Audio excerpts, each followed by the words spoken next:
Breast feeding নিয়েও আপনাদের অনেক সময় অনেক জিজ্ঞাসা থাকে। যেমন আপনারা বলেন, আমি যদি রোজা রাখি তাহলে বাচ্চা কি বুকে দুধ কম পাবে কিনা? আসলে দেখা গিয়েছে যে মা যদি রোজা রাখে, আল্লাহ তাআলা এভাবে এমন উপাদান তৈরি করে দিয়েছেন যে সারাদিনের জন্য সেটা কোনো সমস্যা করে না। বাচ্চা আশা করেছি ইনশাআল্লাহ দুধ পাবে। কিন্তু তারপরেও যেটা করতে হবে, ব্রেস্ট ফিডিং মাদের তাহারিতে এবং ইফতারে পর্যাপ্ত পানি, অন্তত ১০ থেকে ১২ গ্লাস পানি এবং পুষ্টিকর খাবারগুলো যদি মেইনটেইন হয়, তাহলে এগুলো ঠিক করলে ইনশাআল্লাহ আশা করি যে বাচ্চা ব্রেস্ট ফিডিং টাও কভার করতে পারবে।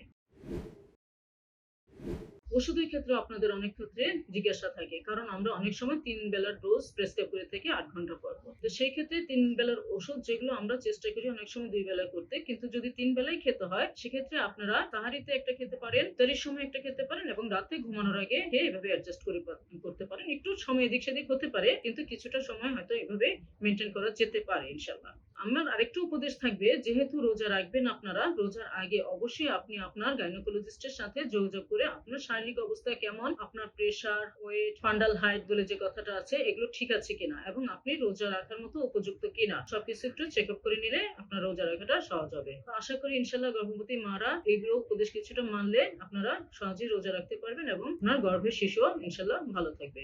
সবাইকে ধন্যবাদ।